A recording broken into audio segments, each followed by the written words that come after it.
So we're going to start off slightly differently today. In approximately 170 AD, a Roman emperor sat down in a military encampment on the Danube frontier and wrote something in Greek that he almost certainly never intended anyone else to read. His name was Marcus Aurelius. He was leading a military campaign, governing an empire, and dealing with what sounds, by modern description, like significant existential anxieties. Let's just put it that way. And what he chose to write about in the private notes that eventually became the Meditations was the relationship between the quality of a person's thoughts and the quality of their life. His observation was direct. The happiness of your life depends upon the quality of your thoughts, not on your circumstances, not on your achievements, not on what you're doing, but on what you're thinking. He was making an empirical claim about human psychology, grounded in his own experience and his Stoic philosophical training.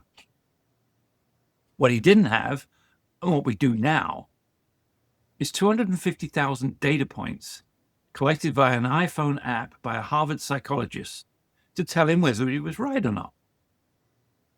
Today's episode, therefore, is about what happens when you actually test the claim that Marcus Aurelius made almost 2,000 years ago. The answer is more interesting, and in some ways more practically important, than almost anything we've covered on these podcasts. Welcome to My BrainWise Coach. I'm Cole Bastian. And I'm Phil Dixon. Today we start with one of the great lines from classical philosophy and end with the neuroscience that explains exactly why it was right. The claim is that the quality of your life depends more on what you're thinking about than almost anything else. And it turns out that you can test that with a smartphone and 250,000 data points.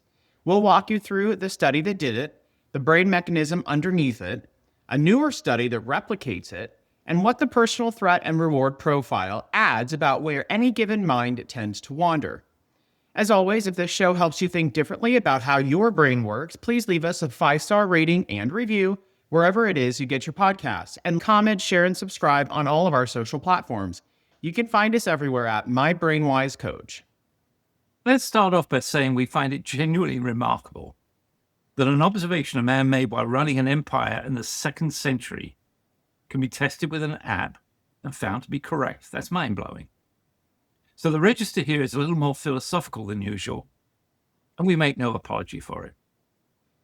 So let's start with the Killingsworth and Gilbert study, because it's the foundational piece of evidence and we want to do it justice, with the method included. So Matthew Killingsworth and Daniel Gilbert at Harvard published a paper in Science in 2010 with a title that itself is almost a complete summary of their findings. It says, "A wandering mind is an unhappy mind." But the method is as important as the finding, because the method is what made the finding possible. Previous research on happiness had relied almost entirely on retrospective self-report, asking people at the end of a day or a week or even a year how happy they were.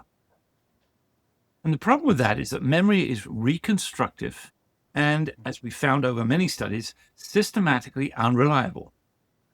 We remember how we felt based on the story we tell ourselves about a period, not on an average of the actual moment-by-moment experiences.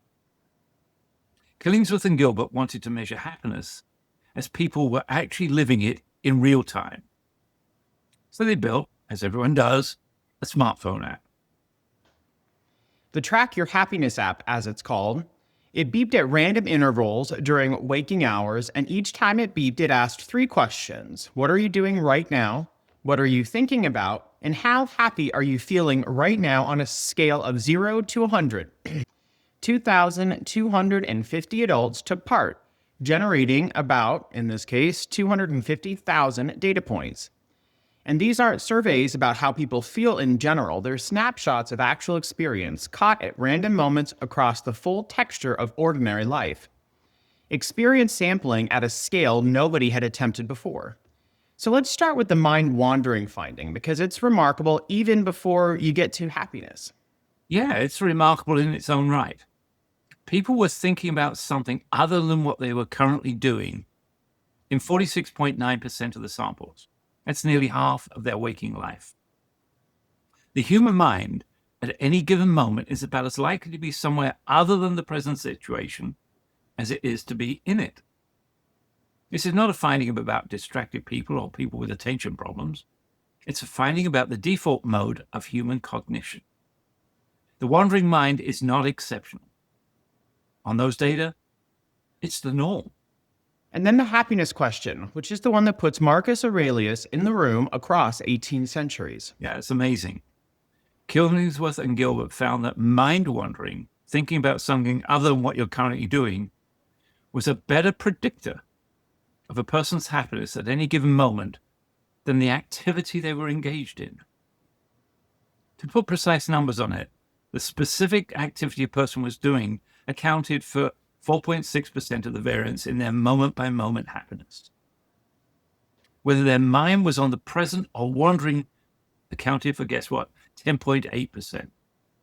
You're more than twice as likely to predict how happy someone feels from knowing whether their mind is present than from knowing what they're doing. Making love, exercising, and having a conversation produce the highest happiness scores. Resting, working, and using a home computer produce the lowest. But in every one of these categories, the people whose minds were present were happier than the people whose minds were wandering. And the finding with the most philosophical weight is that this holds even in the activities people don't enjoy.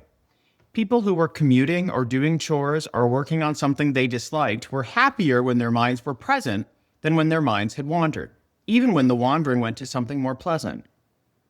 Being mentally absent from an unpleasant activity turns out not to be the relief it seems. Being mentally present, even in difficult circumstances, appears to be intrinsically more satisfying than being somewhere else.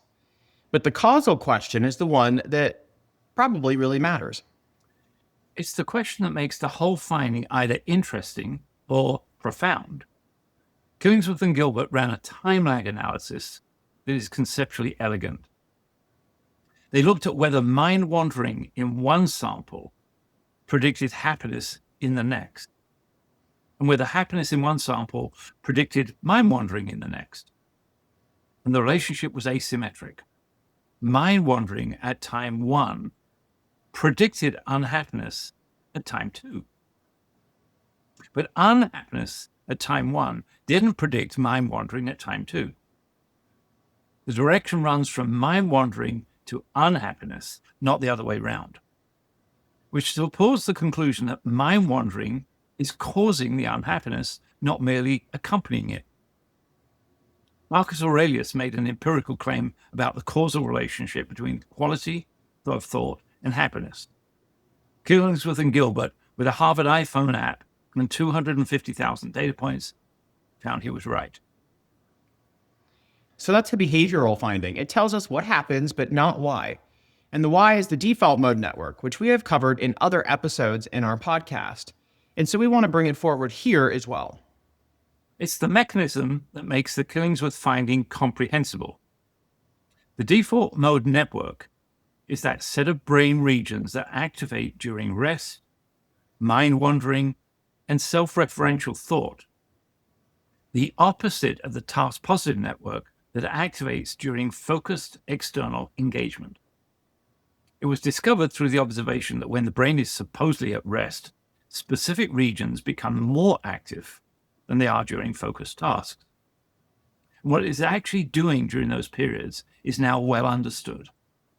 It consolidates memory, runs simulations of future scenarios, constructs and updates the self model, and makes the associative connections that produce insight and creativity.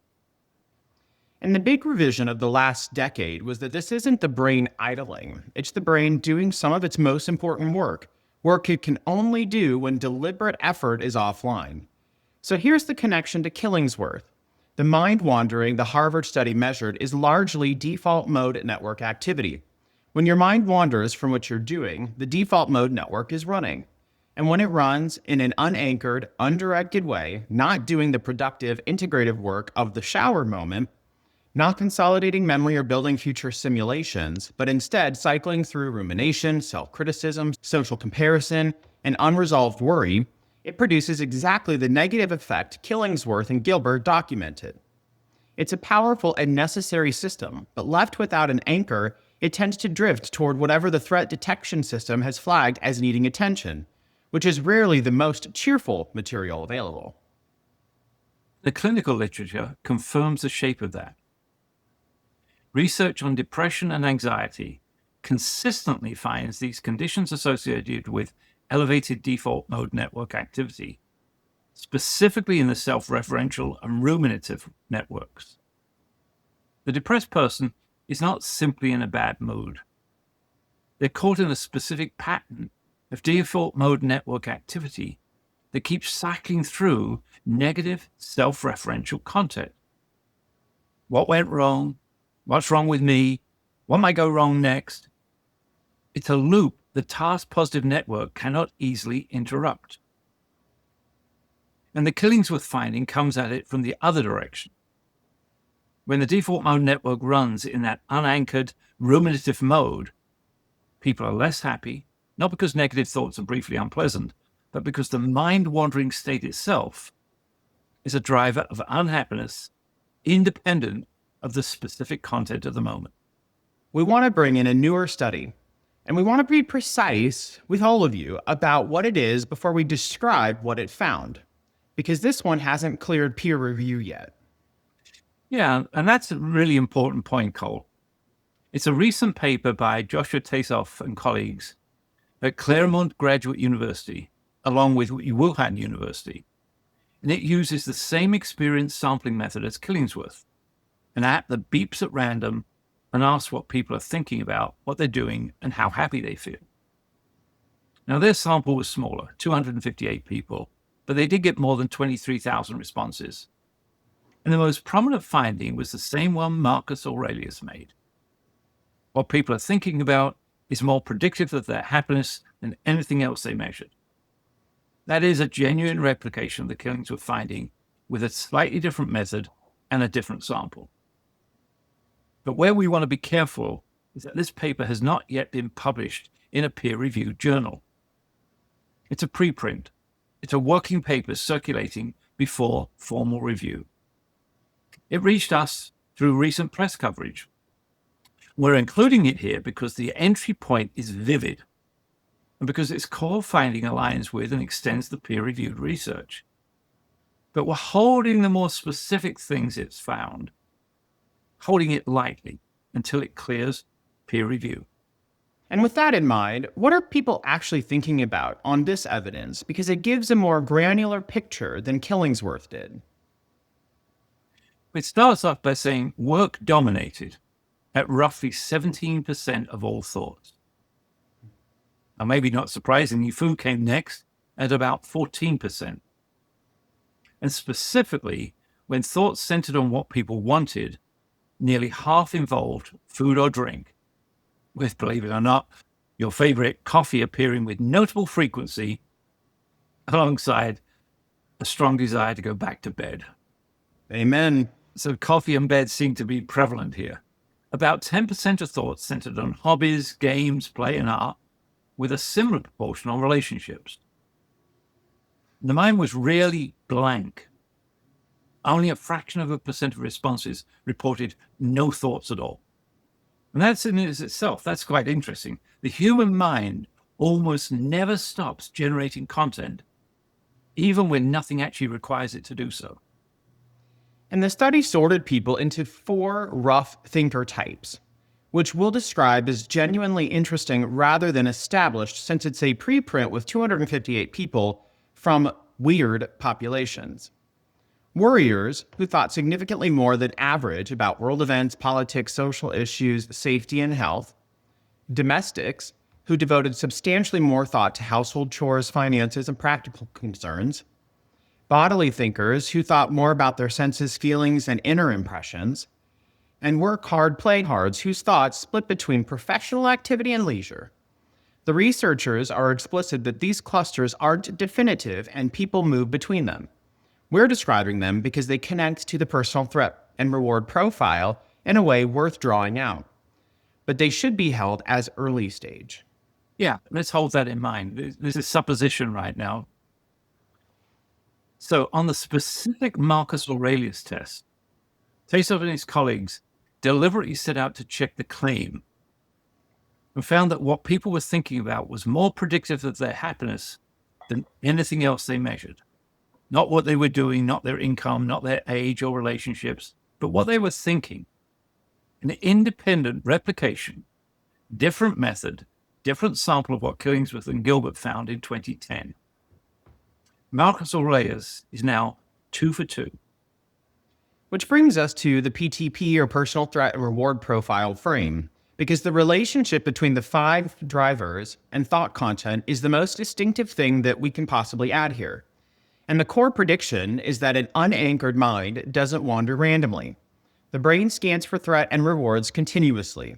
And when it isn't anchored by an external task, the default mode network drifts towards whatever it has flagged as unresolved, uncertain, or threatening.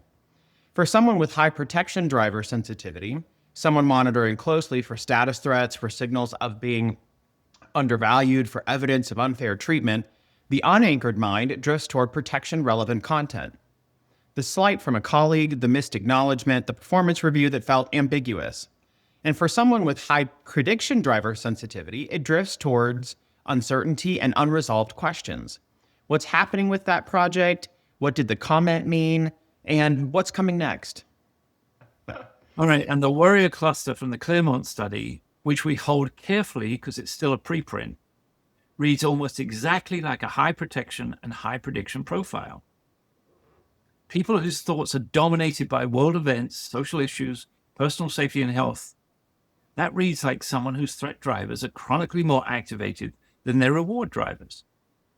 Not because these people are pessimistic by nature, but because the brain's asymmetric threat sensitivity, combined with a particular calibration of the protection and prediction drivers, produces a specific pattern of default mode network activity. What the mind wanders to when left alone is not at random. It's a product of the driver architecture. And that's where the Marcus Aurelius insight becomes practically actionable in a way pure philosophy can't quite deliver. He was right that the quality of your thoughts predicts the quality of your life. The neuroscience and the PTP together tell you why people's minds go particular places and what conditions can redirect that drift. And the work hard, play hard cluster is essentially the mirror image, high purpose and high pleasure, with the threat drivers adequately met. When protection, participation, and prediction are reasonably satisfied, the brain opens to purpose and pleasure. Those thinkers had the highest income and had the highest happiness scores of the 4 clusters. And their thoughts divided between work and leisure in a way that suggests both are genuinely rewarding rather than one being a duty and the other an escape. And the Killingsworth finding holds here too.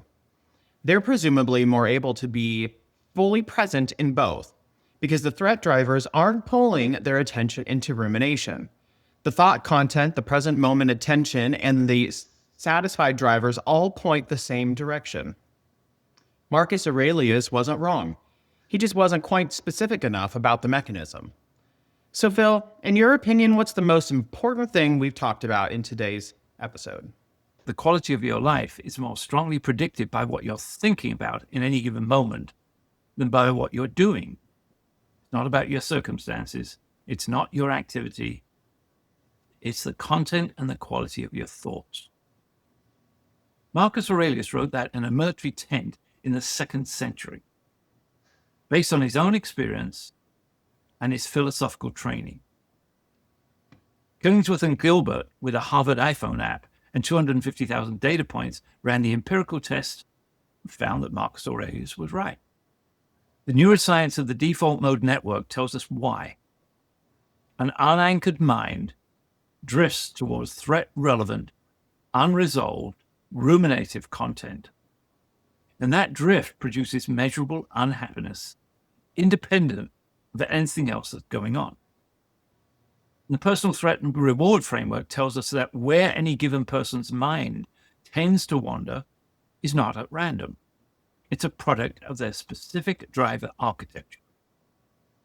Understanding that architecture is the beginning of being able to do something about it. A wandering mind is in general an unhappy mind. But a wandering mind isn't wandering at random. It's wandering according to your map. And you can learn to read that map. And just a quick flag for all of our BrainWise friends. The Claremont 4-thinker type study is a preprint and hasn't yet been through peer review. When that changes, we'll come back to it with the full episode on the typology and its implications. References for everything we've discussed today are in the show notes.